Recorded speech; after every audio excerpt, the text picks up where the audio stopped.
Hi everyone, we finished reading Charlie and the Chocolate Factory, and before we start a new story I thought it would be interesting to have a bit of information about Roald Dahl, and at the back of this book is a little write-up about a day in the life of Roald Dahl, and also a little bit of info about where he used to write.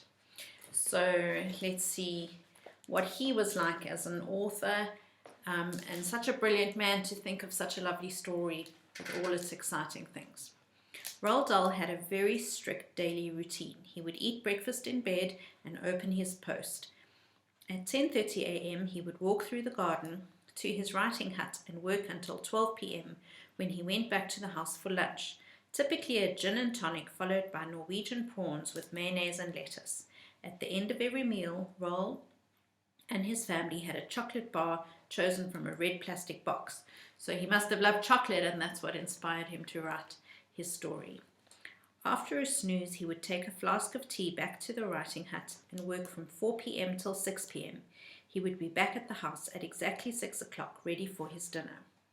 He always wrote in pencil and only ever used a very particular kind of yellow pencil with a rubber on the end. Before he started writing, Roald made sure he had 6 sharpened pencils in a jar by his side. They lasted for 2 hours before needing to be resharpened. Roald was very particular about the kind of paper he used as well. He wrote all of his books on American yellow legal pads, which were sent to him from New York. He wrote and rewrote until he was sure that every word was just right. A lot of yellow paper was thrown away. Once a month, when his large wastepaper basket was full to overflowing, he made a bonfire just outside his writing hut, where one of the white walls was soon streaked with black soot. Once Roald had finished writing a book, he gave the pile of yellow scribbled paper to Wendy, his secretary, and she turned it into a neat printed manuscript to send to his publisher. So those days there was no writing on computer, everything was done by hand. And then his secretary would type it up probably on an old typewriter. Roald Dahl's writing hut.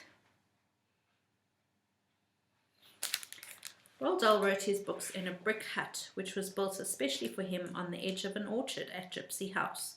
It was painted white with a yellow front door. His writing hut was full of gadgets, a chair with a hole cut out of the back to prevent pressure on his damaged spine, a writing board of exactly the right thickness, tilted at exactly the right angle, and an old suitcase filled with logs for a footrest. His legs were tucked up in a green sleeping bag. He also rigged up a rickety old electric fire on 2 parallel wires on the ceiling and would pull it towards him if his fingers got cold. Roald wouldn't allow anyone else inside the hut, so it was never cleaned or dusted. The only thing in the hut that was cleaned regularly was the writing board, which Roald Dahl had designed and made himself. It was covered in green felt, and Roald used an old clothes brush to sweep off the bits of rubber from all his rubbings out. He simply swept them onto the floor, and that is where they stayed. The hut still stands exactly as Roald left it, with everything set up ready for writing. His cigarette ends are in the ashtray, and the wastepaper basket is almost full. It's as if he had just popped out for a bit. So I hope you found that interesting. If you liked the story, give me a big thumbs up. And next we are going to be reading, did you see the painting? Can you guess? The Little Prince. So I'll see you soon for that.